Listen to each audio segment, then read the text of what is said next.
Uma aventura no meio do Atlântico, em busca de um pedacinho do Brasil a 1.000 quilômetros de distância. Pouca gente se dispõe a visitar ou trabalhar nesse lugar. Um conjunto de ilhas inóspitas, sujeitas a terremotos e ondas gigantes.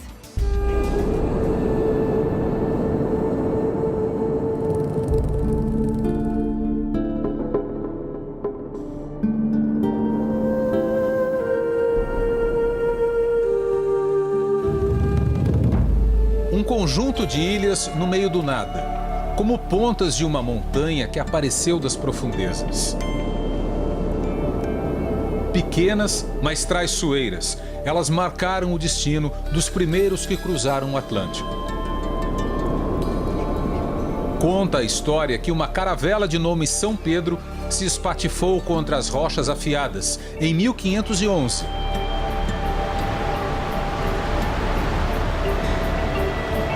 E uma outra embarcação, também portuguesa e chamada São Paulo, tratou de resgatar os náufragos. Daí a provável origem do nome deste lugar, o arquipélago de São Pedro e São Paulo, o pedacinho de Brasil mais próximo da África. Eis a primeira grande dificuldade para a ocupação destas ilhas: a distância.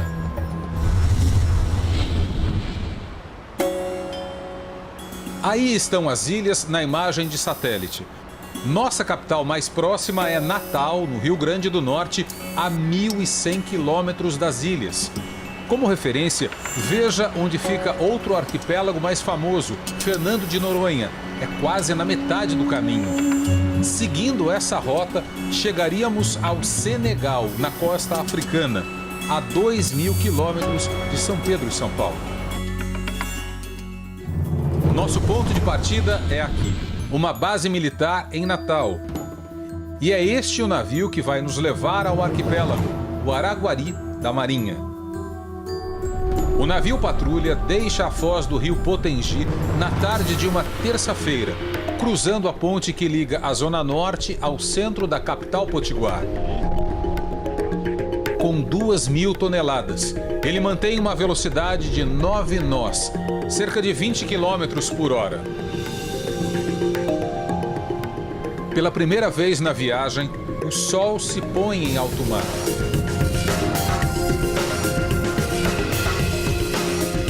Quantas vezes iríamos assistir a esse espetáculo na viagem de ida? 3. 3 noites navegando.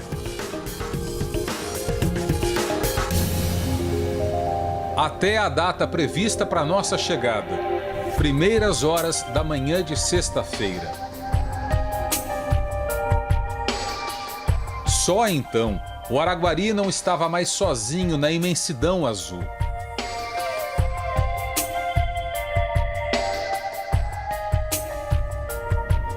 Os residentes do arquipélago se apressam em nos receber. São golfinhos de uma espécie conhecida como nariz de garrafa. Mas ali o navio não tem como ancorar ou jogar o ferro, como dizem os homens de marinha. Ao redor das ilhas, a profundidade é enorme. Essa profundidade ela aumenta muito à medida que a gente se afasta desse arquipélago. Então, por exemplo, aqui agora nós estamos a cerca de 750 metros desse arquipélago. E nós estamos aqui a mais ou menos 500 metros de profundidade, né? Isso é realmente pela característica geológica única dessa ilha. Você vai entender o porquê dessa característica. A superfície do nosso planeta lembra a casca de um ovo com várias rachaduras. No caso da Terra, cada pedaço inteiro dessa casca é chamado de placa tectônica.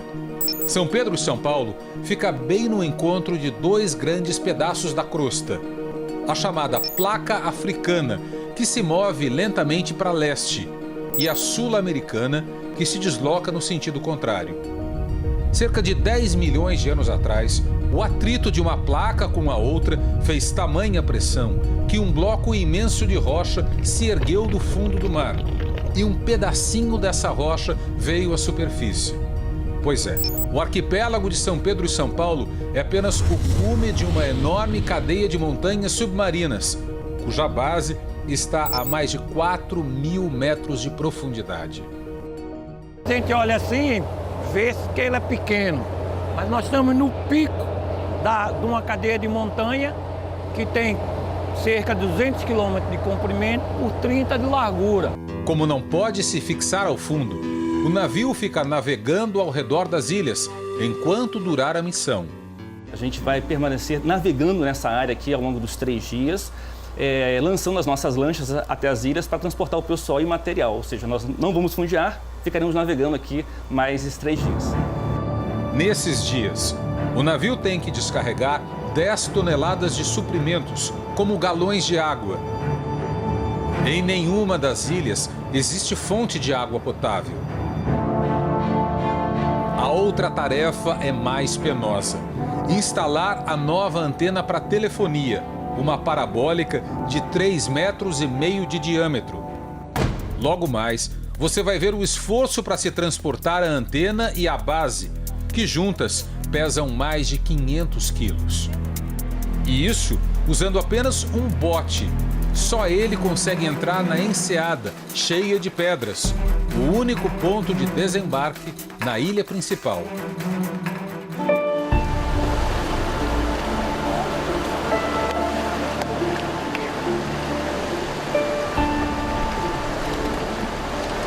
E 62 horas depois de sair de Natal, eis que chegamos ao nosso destino, São Pedro e São Paulo. O Alto dos Rochedos é tomado de aves. São viuvinhas e atobás. Eles disputam cada palmo de chão com os famintos caranguejos. Nas piscinas que se formam pela força das ondas, corais e peixes vivem em delicados aquários.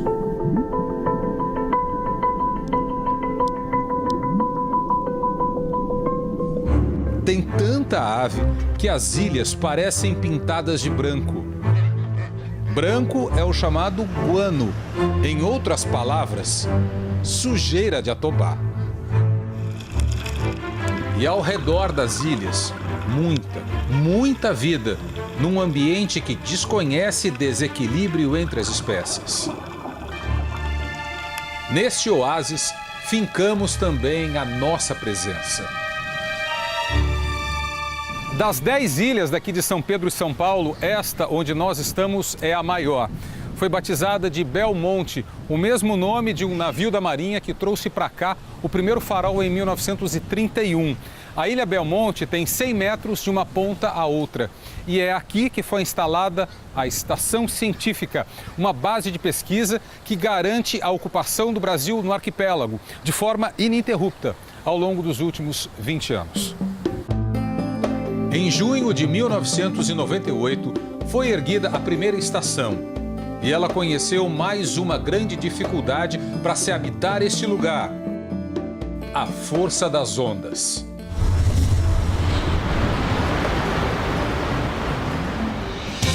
No ano seguinte, 99, mesmo com a existência de uma barreira de contenção, a base quase foi arrastada pelo mar.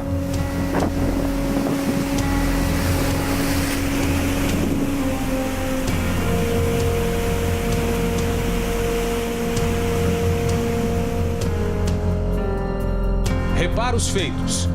A casa então foi erguida sobre colunas de concreto. Só que, de novo, as ondas mostraram sua força em 2004 e a seguir em 2006. Depois de mais esse incidente com a estação, foi criada aqui na parte alta da ilha, bem debaixo do farol, esta espécie de abrigo para os pesquisadores. Aqui atrás tem saco de dormir, radiocomunicador, comida e água para uma situação de emergência que dure 2 ou 3 dias.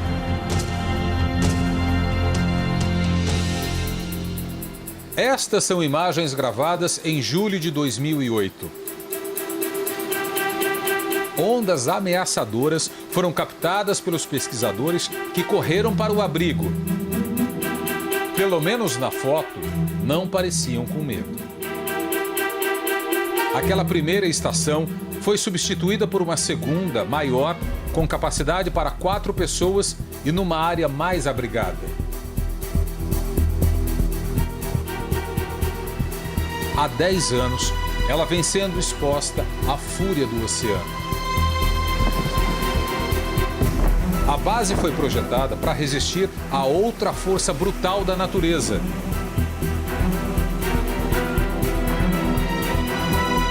Os tremores de terra.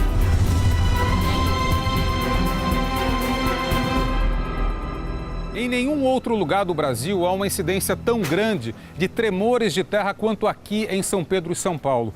Por isso, a estação científica foi construída sobre colunas que possuem um sistema de amortecedores. São estas colunas que absorvem o abalo sísmico, evitando maiores prejuízos à base.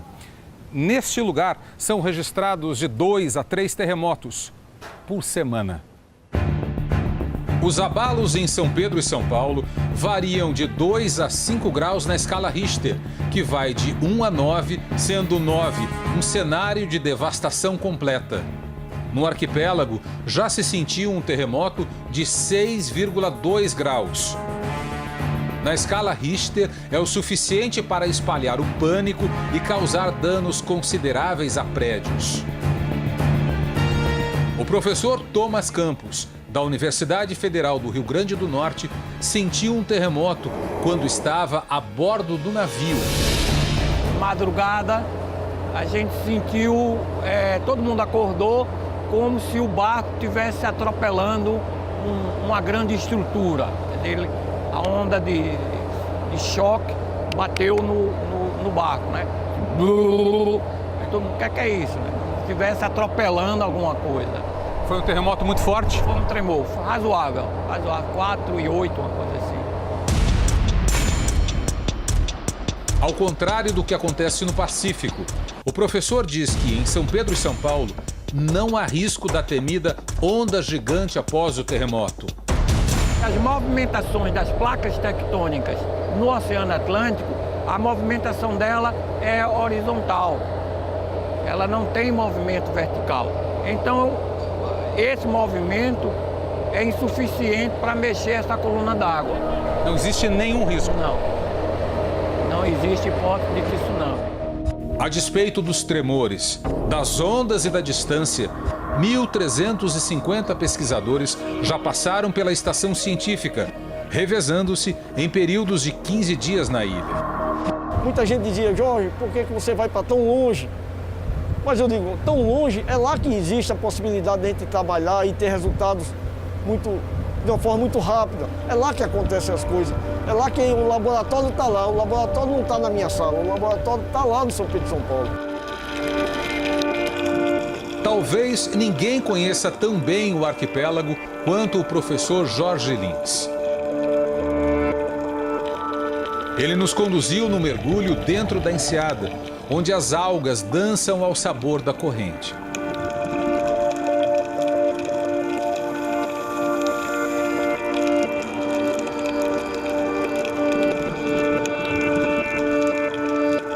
Aqui, mais uma dificuldade enfrentada pelos cientistas: as correntes marinhas.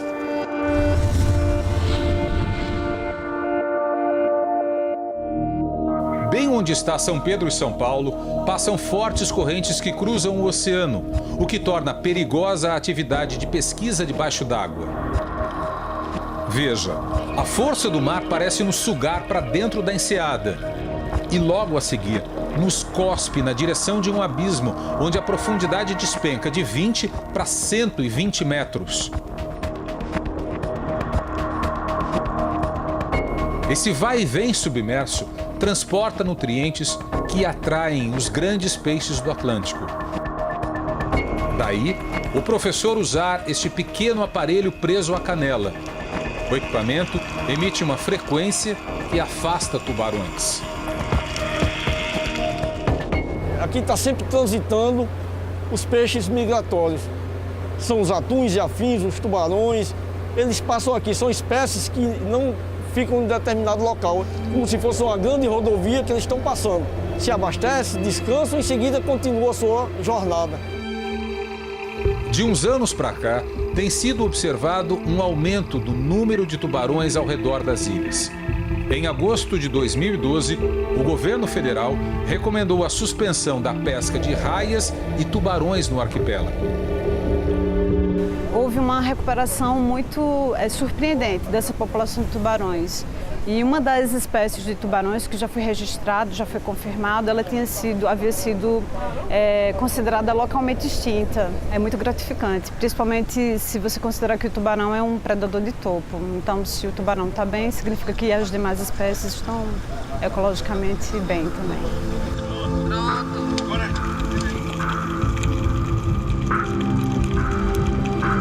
A presença de pesquisadores aqui, com o apoio do pessoal da Marinha, provou às Nações Unidas que São Pedro e São Paulo é sim um Brasil habitável. E isso nos rendeu uma fortuna gigantesca para o futuro. Entenda. O Brasil tem direito de explorar uma faixa do mar e também do fundo do oceano. É o que se chama de Zona Econômica Exclusiva, agora marcada no mapa. São 370 quilômetros a partir do litoral. Como existem brasileiros também em São Pedro e São Paulo, em 2004, passamos a ter direito a mais esta grande área na chamada Amazônia Azul. Ou seja, ganhamos um território do tamanho do estado da Bahia pela ocupação permanente destas ilhas, que juntas caberiam dentro de um campo de futebol. O patrimônio associado a isso é incalculável. Se você for contar os recursos não vivos, recursos minerais existentes nessa área, isso incluindo solo, subsolo, então nós estamos aí falando de uma riqueza imensa que certamente em um determinado momento fará a diferença aí para a questão do desenvolvimento do país como um todo. Isso não é novidade nenhuma para os ingleses. Eles mantêm o domínio de um cinturão de arquipélagos no chamado Atlântico Sul. São territórios britânicos as ilhas de Ascensão, Santa Helena, Tristão da Cunha, Gough, Sanduíche, Geórgia e Orcadas do Sul, e ainda as Falklands, também conhecidas como Malvinas. O Reino Unido e a Argentina entraram em guerra pelas Malvinas em 1982. As ilhas, então ocupadas por tropas da Argentina, foram retomadas pelo governo inglês. Já o nosso país tem 3 arquipélagos em alto mar. Um ao redor da Ilha da Trindade, que fica a 1.200 quilômetros do litoral do Espírito Santo, o mais distante da costa brasileira. Outro é Fernando de Noronha, onde a Marinha tem um projeto, já aprovado, para a construção de uma estação científica. E o terceiro, São Pedro e São Paulo, que não recebe visitantes, apenas militares e pesquisadores. Aqui, depois de 2 dias de força braçal, a nova antena de telefonia foi içada, parte por parte, como peças de um quebra-cabeça de meia tonelada apontado para um satélite. Hora de ver se todo o esforço não foi em vão.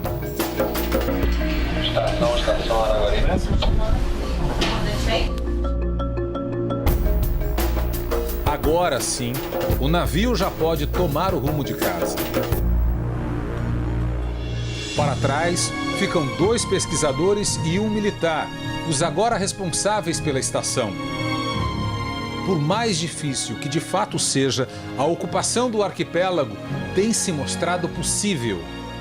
E quem ocupa responde como legítimo dono: o Brasil, ainda mais gigante pela própria natureza.